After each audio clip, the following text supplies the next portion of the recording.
Welcome back to my channel. In this video, we will discuss about different definitions of economics given by different economists over time. मतलब कि economics की जो अलग अलग definitions हैं जो कि अलग अलग इकोनॉमिस्ट ने दी थी अपनी अपनी स्टडी के अकॉर्डिंग।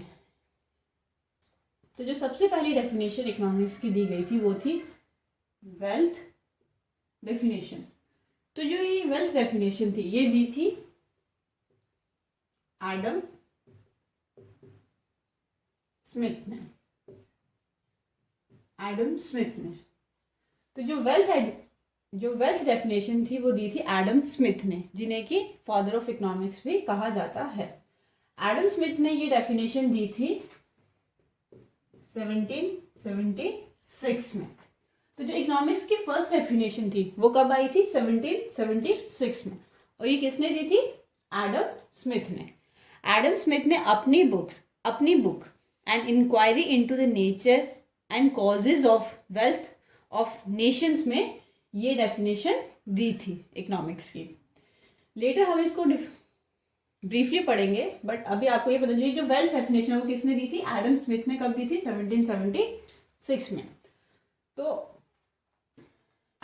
वेल्थ डेफिनेशन के बाद जब इसको ये एक प्रॉपर डेफिनेशन नहीं मानी गई, इसके कुछ क्रिटिसिज्म्स निकले, उसके बाद जो सेकेंड डेफिनेशन आई वो थी मटीरियल वेलफेयर डेफिनेशन। तो जो मटीरियल वेलफेयर डेफिनेशन थी ये दी थी डॉक्टर मार्शल ने। किसने दी थी? डॉक्टर मार्शल ने। तो जो मटीरियल वेलफेयर डेफिनेशन थी वो दी थी डॉक्टर मार्शल ने। ये डेफिनेशन कब दी थी? 1890 में। तो वेल्थ डेफिनेशन जो कि 1776 के बाद थी, उसके बाद इसके ऊपर बहुत सारी स्टडीज कंडक्ट की, उसके ऊपर उसको जब उसकी कुछ क्रिटिसिज्म्स निकले या फिर वो एक प्रॉपर डेफिनेशन नहीं लगी, तो जो सेकंड डेफिनेशन दी थी डॉक्टर मार्शल ने, जब उन्होंने अपनी स्टडी कंडक्ट की तो उनको वेल्थ डेफिनेशन कुछ कमियां दिखी। तो उन्हीं को ठीक करते उन्होंने जो अपनी डेफिनेशन दी वो दी थी मटीरियल वेलफेयर डेफिनेशन, जो उन्होंने दी थी 1890 में। तो जो मटीरियल वेलफेयर डेफिनेशन वो कब आई थी? 1890 में। और किसने दी थी? डॉक्टर मार्शल ने। तो उसके बाद फिर और स्टडीज कंडक्ट की गई, उसके बाद ये डेफिनेशन भी क्रिटिसाइज की गई। तो फिर उसके बाद जो थर्ड डेफिनेशन आई वो थी स्कैरसिटी डेफिनेशन। स्कैरसिटी तो आपको पता ही होगा, कमी, किसी भी चीज की कमी होती है या फिर कोई चीज लिमिटेड होती है। तो जो स्कैरसिटी डेफिनेशन थी वो दी थी लॉर्ड रॉबिन्स ने। तो जो स्कैरसिटी डेफिनेशन थी वो किसने दी थी?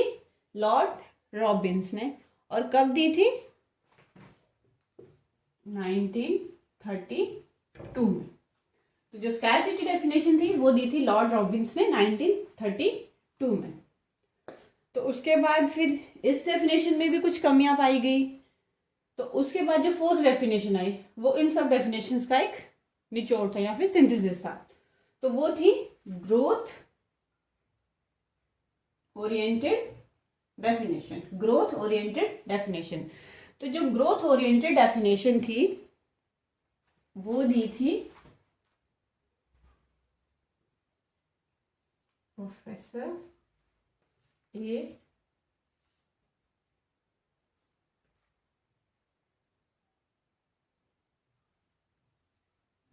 और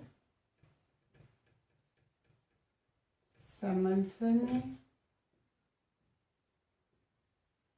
Peterson and other modern economists. उन्होंने ये डेफिनेशन दी थी 1948 में। ठीक है। ग्रोथ ओरिएंटेड डेफिनेशन को सबसे बेस्ट, इन सब में से बेस्ट डेफिनेशन माना जाता है क्योंकि ये इन सब डेफिनेशंस का एक निचोड़ है। तो ये थी जो 4 डेफिनेशन इकोनॉमिक्स की जो टाइम के साथ अलग अलग इकोनॉमिस्ट ने दी अपने अकॉर्डिंग। तो तो अब हम इन्हीं डेफिनेशंस को ब्रीफली पढ़ेंगे वन बाय वन। तो जो इकोनॉमिक्स की फर्स्ट डेफिनेशन वो कौन सी थी? वेल्थ डेफिनेशन किसने दी थी? एडम स्मिथ ने।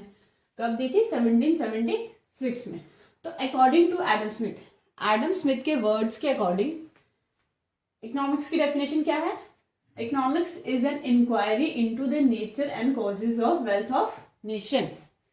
तो जब भी आप किसी ऑथर की डेफिनेशन लिखते हो तो आप इसको एपोस्ट्रोफी कॉमा में रखते हो, या आप देखते हो कि जो भी डेफिनेशन एपोस्ट्रोफी कॉमा में लिखी गई है। ऐसा क्यों होता है? क्योंकि ये स्पेसिफिकली एडम स्मिथ के वर्ड्स में लिखी गई है। जैसे एडम स्मिथ ने इकोनॉमिक्स को डिफाइन किया था, इसको एज इट इज ही लिखा गया है। इसमें किसी वर्ड की या किसी लेटर की मिसप्लेस नहीं किया गया है। तो अगर आप इसको एज इट इज लिख सकते हो तो आप इसको एपोस्ट्रोफी कॉमा में रखिए। लेकिन अगर आपको लगता है कि आप एग्जाम्स में मे बी किसी वर्ड की या फिर किसी लेटर की मिस्टेक कर सकते हैं, आगे पीछे कर सकते हैं, तो फिर आप इसको एपोस्ट्रोफी कॉमा में ना रखें। अगर आप इसको एपोस्ट्रोफी कॉमा में नहीं रखेंगे तो अगर आपने बाई चांस में यहाँ पे इज नहीं लिखा तो वो इतनी बड़ी मिस्टेक नहीं मानी जाएगी। बट अगर आपने इसको एपोस्ट्रोफी कॉमा में रखा है और आप इज लिखना भूल गए तो आपकी पूरी की पूरी डेफिनेशन गलत हो जाएगी।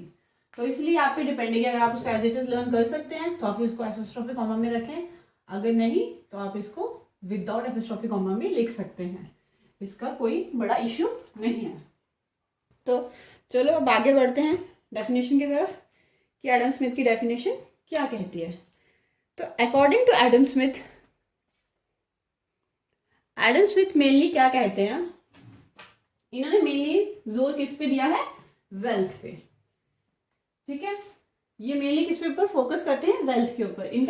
इनके अकॉर्डिंग टू हिम कि इकोनॉमिक्स हमें क्या बताती है कि वेल्थ क्या है,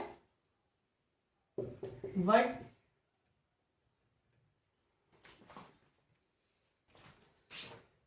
इनकी डेफिनेशन के according what is wealth and how we increase it through different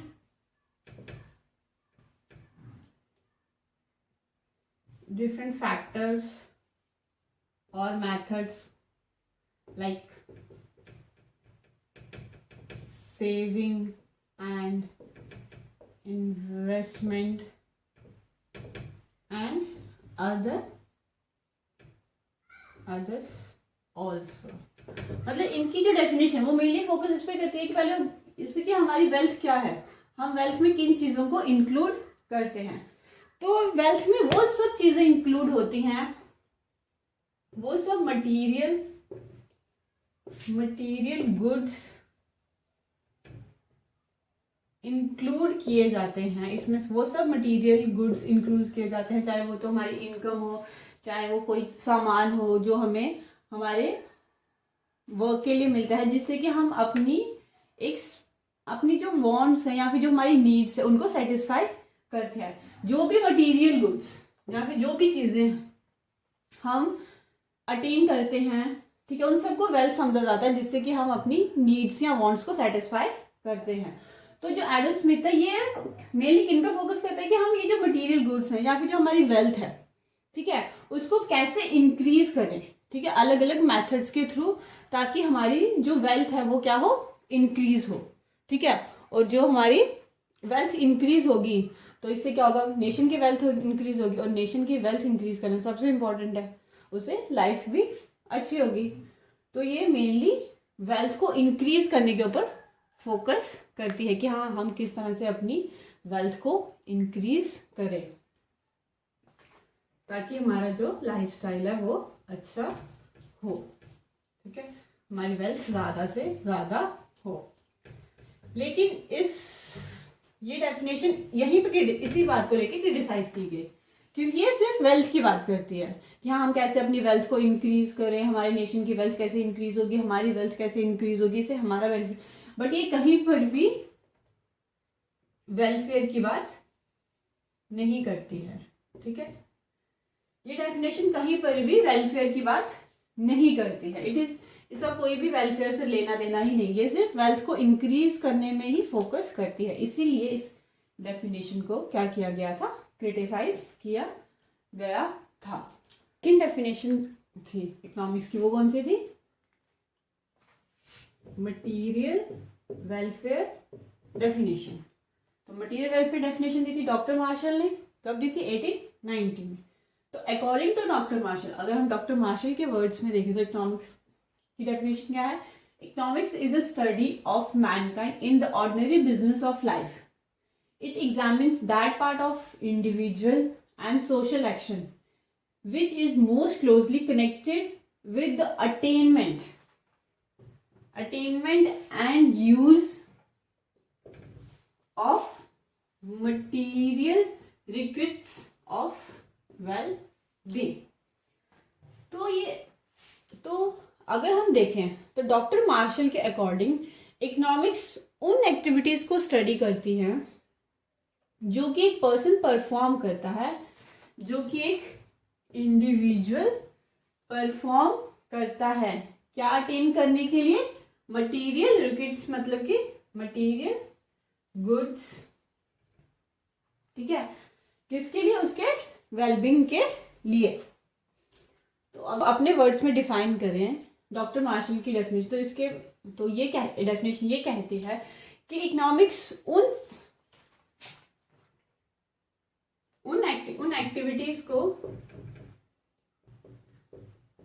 activities को स्टडी करती है जो कि एक इंडिविजुअल परफॉर्म करता है, किसके लिए, क्या अटेन करने के लिए, फॉर अटेनमेंट, क्या, material goods in the form of income हो गया या फिर किसी भी फॉर्म में, जिससे कि वो क्या करेगा, अपनी वेलबींग करेगा, ठीक है।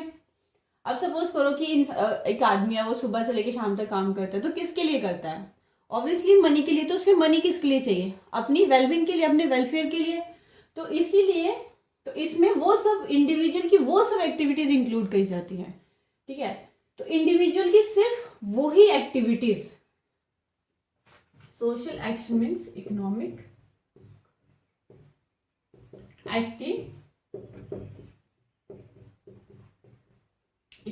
एक्टिविटीज, इसमें सिर्फ जो इंडिविजुअल है, कोई भी पर्सन है, उसकी इकोनॉमिक एक्टिविटीज जो कि किसी भी इकोनॉमिक की ग्रोथ में हेल्पफुल हो, वही एक्टिविटीज इंक्लूड की जाती हैं, जिससे कि वो मटेरियल गुड्स को अटेन करता है और उनको यूज करता है ताकि उसका वेलफेयर हो। इसमें नॉन मटेरियल गुड्स कहीं पर भी इंक्लूड नहीं किए जाते हैं, और इंडिविजुअल की सिर्फ वही एक्टिविटीज इंक्लूड की जाती है जो कि इकोनॉमिक एक्टिविटीज होती हैं, जो वो सिर्फ अपने लिए करता है, या फिर जो उसकी नॉन इकोनॉमिक एक्टिविटीज होती हैं वो इंक्लूड नहीं की जाती हैं। ये इंसान की जो सोसाइटी में रह के, एक सोसाइटी में रह के इंडिविजुअल परफॉर्म करता है एक्टिविटीज, सिर्फ वही इंक्लूड की गई हैं। तो इसी बेसिस पे कि ये सिर्फ इकोनॉमिक एक्टिविटीज को ही इंक्लूड करता है, सिर्फ मटेरियल गुड्स को ही इंक्लूड, ये डेफिनेशन सिर्फ इकोनॉमिक एक्टिविटीज को स्टडी करती है, मटेरियल गुड्स को स्टडी करती है, ठीक है। वेलफेयर की बात तो ये कर रहे हैं, बट ओनली इकोनॉमिक एक्टिविटीज जो कि एक सोसाइटी में रह के परफॉर्म किया जाता है, जो इंडिविजुअल आइसोलेशन में रह के या कहीं अकेले रह के अपने लाइवलीहुड के लिए जो भी वो एक्टिविटीज परफॉर्म कर रहा है, या फिर जो भी नॉन मटेरियल गुड्स हैं जो कि हमारे वेलफेयर में इंपॉर्टेंट है, उनको इंक्लूड नहीं कर रही है। तो इन्हीं बेसिस पे इस डेफिनेशन को क्रिटिसाइज किया गया था। थर्ड डेफिनेशन आई इकोनॉमिक्स की, वो थी स्कैरसिटी डेफिनेशन। तो स्कैरसिटी डेफिनेशन किसने दी थी, लॉर्ड रॉबिन्स ने 1932 में। तो according to Lord Robbins, economics is a science that studies human behavior as a relationship between end and scarce means which have alternative uses। तो अगर देखा जाए तो जितनी भी डेफिनेशंस हैं वो सब यही कहती हैं कि जो इंडिविजुअल है, तो जो इंडिविजुअल है वो जो भी एक्टिविटीज परफॉर्म करता है, जो भी एक्टिविटीज परफॉर्म करता है, किसके लिए, for attainment of material goods और नॉन मटीरियल गुड्स, मतलब जो भी इसमें हर एक डेफिनेशन का यही मोटिव है कि जो एक कोई भी इंडिविजुअल है वो अलग अलग इकोनॉमिक एक्टिविटीज या अदर एक्टिविटीज परफॉर्म करता है, क्या अटेन करने के लिए, मटीरियल गुड्स और नॉन मटीरियल गुड्स, किसके लिए, फॉर इट्स सेटिस्फेक्शन, ताकि जो उसकी नीड्स है वो उसकी वांट्स है वो सेटिस्फाई कर सके। हर एक डेफिनेशन का मोटिव यही है, लेकिन वो हर एक इकोनॉमिस्ट ने इसको अलग तरीके से डिफाइन किया है। तो स्कैरसिटी डेफिनेशन में उन्होंने, लॉर्ड रॉबिन्स ने क्या कि जो इकोनॉमिक्स है वो भी सेम चीजें पढ़ रही है, लेकिन इसमें इन्होंने क्या बोला, एक्स्ट्रा चीज क्या बोली कि जो हमारे रिसोर्सेज हैं वो क्या है, लिमिटेड है। ठीक है, तो जो हमारे रिसोर्सेज हैं वो क्या है, लिमिटेड है। एक तो जो हमारे रिसोर्सेज हैं वो लिमिटेड हैं, ऊपर से उनके अलग अलग यूजेस हैं, वो सिर्फ हमें एक ही चीज के लिए नहीं चाहिए, वो हमें डिफरेंट यूजेस के लिए चाहिए। तो देखो स्कैरसिटी सामने पता चला, स्कैरसिटी का मतलब होता है जब हमें किसी चीज की कमी होती है या कोई चीज लिमिटेड होती है। ठीक है, तो ये डेफिनेशन क्या बोलती है, बाकी बातें तो सेम ही है कि हाँ जी इंडिविजुअल अलग अलग एक्टिविटीज परफॉर्म करता है मटेरियल गुड्स को अटेन करने के लिए। तो इसमें इन्होंने क्या बोला कि जो मटेरियल गुड्स जो पर्सन को चाहिए वो क्या है, लिमिटेड है। तो वो जो लिमिटेड गुड्स हैं उनको अटेन करना है, उनकी अटेनमेंट के लिए। ठीक है, एक तो लिमिटेड गुड्स की अटेनमेंट चाहिए, अटेनमेंट करना, और ये जो लिमिटेड गुड्स है इनके क्या है, अल्टरनेटिव यूजेस हैं, मतलब इनके डिफरेंट यूजेस हैं, मतलब कि लिमिटेड गुड्स हैं। ठीक है, ऊपर से इनके अलग अलग यूजेस हैं, वो हमें भी चाहिए और भी जगहों पे यूज होते हैं। तो इन्हीं गुड्स को किस तरह से हम यूज करेंगे अपनी उसके लिए, अपनी जो नीड्स है, जो हमारी वांट्स है उनको सेटिस्फाई करने के लिए। ठीक है, एंड्स होते हैं जो उसकी वांट्स हैं। ठीक है, यहाँ पे एंड्स का मतलब क्या है, जो हमारी वांट्स हैं। तो जो हमारे स्केयर मीन्स है अपनी वांट्स को सेटिस्फाई करने के लिए, जो हम इन लिमिटेड रिसोर्सेज जो कि जिनका कि एक अल्टरनेटिव मतलब उनके अलग अलग यूजेस हैं और भी जगहों पे यूज करते हैं, उनको हमने अटेन भी करना है। जितने भी हमें मिलेंगे उससे हमने हमारी जो अनलिमिटेड वांट्स हैं, ठीक है, वांट्स क्या है, अनलिमिटेड है। तो जो हमारी अनलिमिटेड वांट्स है उनको पूरा करने के लिए, तो जो स्केयर मीन्स मतलब कि लिमिटेड रिसोर्सेज या फिर जो हमारे लिमिटेड गुड्स है, तो इनको हम कैसे यूज करेंगे। तो ये डेफिनेशन इसी के ऊपर फोकस करती है कि लिमिटेड रिसोर्सेज को हम किस तरह से यूज करें ताकि हम जो हमारी अनलिमिटेड वांट्स है उनको सेटिस्फाई कर सके। ठीक है, तो ये थी लॉर्ड रॉबिन्स की डेफिनेशन। ये डेफिनेशन पहली डेफिनेशन से काफी बेटर थी, बट इसको ये बोली क्रिटिसाइज किया गया था कि यहाँ अनलिमिटेड वांट्स की बात कर रही है, लिमिटेड रिसोर्सेज की बात कर रही है, पर ये कहीं पर भी वेलफेयर की बात नहीं कर रही है कि हाँ जी हम अपना वेलफेयर कैसे करें, हम अपना वेलफेयर कैसे मैक्सिमाइज करें, किस तरह से लिमिटेड रिसोर्सेज को यूज करके हम अपना वेलफेयर अटेन कर सकते हैं। तो ये सिर्फ एक वैल्यू डिटर्मिनेशन है कि हाँ जी स्केयर रिसोर्सेज हैं उनको हमें उनको इम्पोर्टेंस देनी है, उनको एक प्रॉपर वे में यूज करना है, या फिर हम चॉइस भी कह सकते हैं कि हाँ जी हमारी अनलिमिटेड वांट्स से कौन सी इंपॉर्टेंट है उनको ही हम फुलफिल करेंगे। तो इसीलिए ये बोल के इसको क्रिटिसाइज किया गया था कि ये डेफिनेशन कहीं पर भी वेलफेयर की बात नहीं कर रही है, तो इसलिए ये डेफिनेशन भी क्रिटिसाइज की गई थी। और ये थोड़ी कॉम्प्लेक्स भी थी क्योंकि अनलिमिटेड वांट्स हैं, ठीक है, और स्केयर मीन्स हैं, तो इनको स्टडी करना इतना इजी नहीं है, तो इसलिए इसको एक कॉम्प्लेक्स डेफिनेशन बोलकर भी क्रिटिसाइज किया गया था। बट इसको मेन जो रीजन था इसको क्रिटिसाइज करने का वो ये था कि ये डेफिनेशन कहीं पर भी वेलफेयर की, इकोनॉमिक डेवलपमेंट की या इकोनॉमिक ग्रोथ की बात नहीं करती है, तो ये डेफिनेशन भी क्रिटिसाइज हो गई थी। ठीक है, last but not the least, तो जो फोर्थ डेफिनेशन इकोनॉमिक्स की दी गई वो थी ग्रोथ ओरिएंटेड डेफिनेशन। तो जो ग्रोथ ओरिएंटेड डेफिनेशन थी वो किसने दी थी? प्रोफेसर सैमुअल्सन ने, पीटरसन ने और अदर मॉडर्न इकोनॉमिस्ट ने। कब दी थी? 1948 में। तो according to Samuelson, economics is a science that studies those activities of man which he undertakes to maximize his satisfaction by making proper use of scarce means. ठीक है, according to this definition, जो हमारे यहाँ पे means का मतलब है resources, ठीक है, और scarce का मतलब है limited, ठीक है। तो यहाँ पे कि मैक्सिमाइज क्या करनी है? सेटिस्फैक्शन। किसने? इंडिविजुअल ने मैक्सिमाइज क्या करनी है? सेटिस्फैक्शन, ठीक है। मतलब क्या अटेन क्या करना है हमें? सेटिस्फैक्शन को। और हमारे रिसोर्सेज क्या है? लिमिटेड, ठीक है। इंडिविजुअल को मैक्सिमम सेटिस्फैक्शन करनी है, मतलब कि उसकी जो वांट्स हैं, ठीक है, जो उसकी वांट्स हैं वो क्या है? अनलिमिटेड। जबकि रिसोर्सेज लिमिटेड है, उसकी वांट्स अनलिमिटेड है। तो इन्हीं लिमिटेड रिसोर्सेज से उसे अपनी अनलिमिटेड वांट्स को क्या करना है? सेटिस्फाई करना है, ठीक है।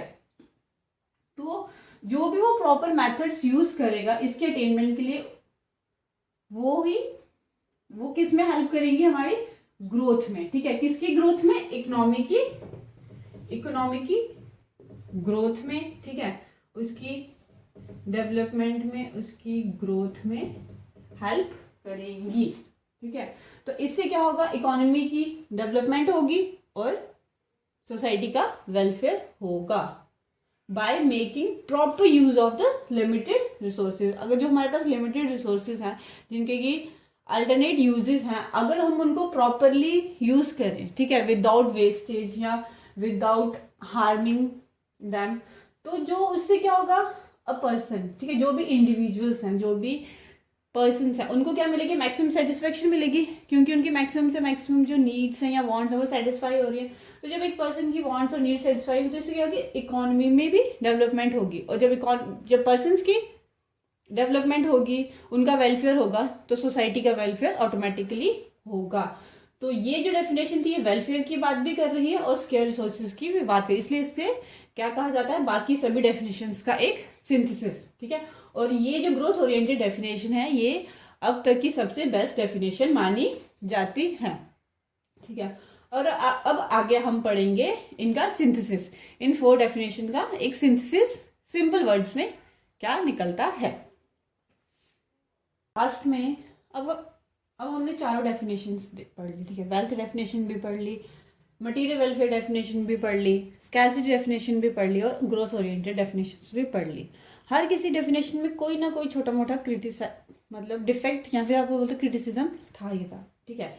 तो इन द लास्ट, तो ये जो 4 डेफिनेशंस हमने पढ़ी, ठीक है, इन चारों का सिंथेसिस मतलब एक निचोड़ क्या निकला? वो क्या निकला कि जो इकोनॉमिक्स है ये क्या स्टडी करती है? ह्यूमन बिहेवियर को, ठीक है। जो इकोनॉमिक्स है वो क्या स्टडी करती है? ह्यूमन बिहेवियर, ठीक है। स्टडी करती है ह्यूमन बिहेवियर किससे रिलेटेड? कि जो हमारी वांट्स हैं, ठीक है, जो हमारी जरूरतें हैं वो क्या है? अनलिमिटेड है, ठीक है। और जो हमारे रिसोर्सेज कह लो या मीन्स कह लो, वो क्या है? लिमिटेड है, ठीक है, विद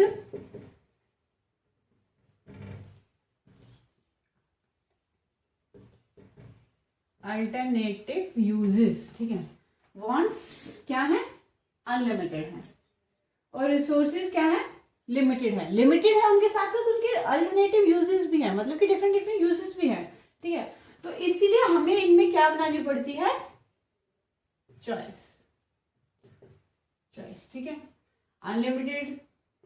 अनलिमिटेड थिंग्स हम लिमिटेड थिंग्स से पूरी तो नहीं कर सकते ना कि हाँ जी भैया अनलिमिटेड चीजें चाहिए हमें, बट उसके लिए हमारे पास रिसोर्सेज भी तो होने चाहिए, ठीक है।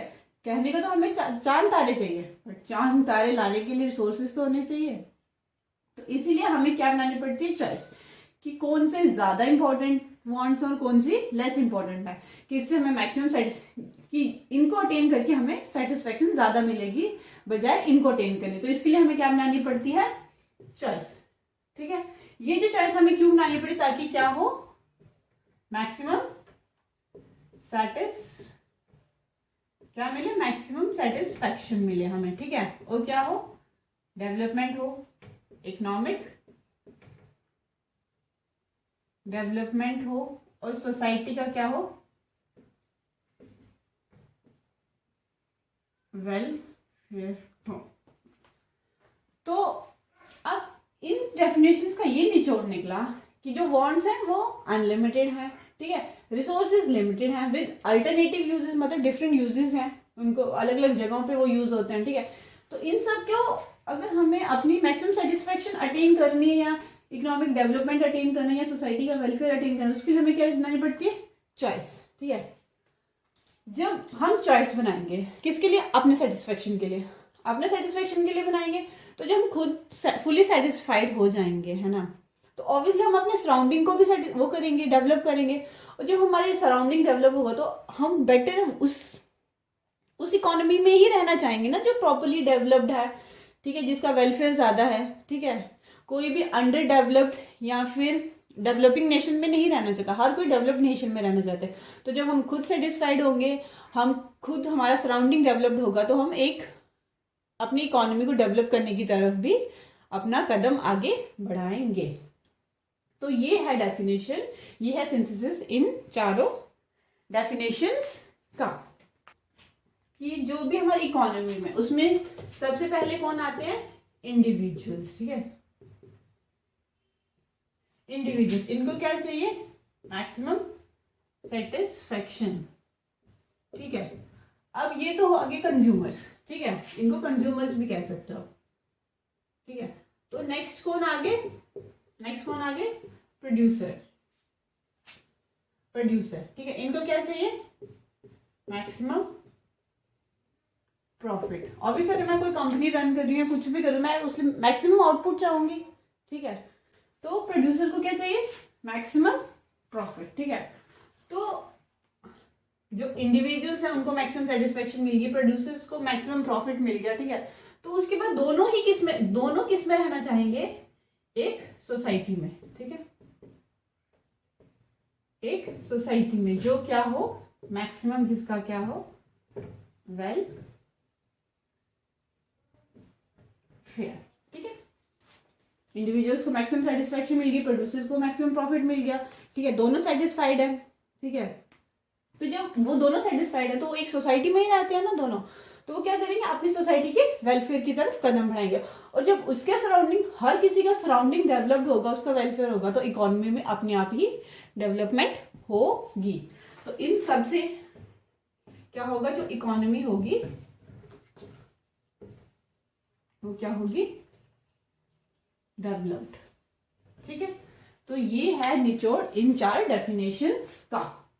Thank you for watching.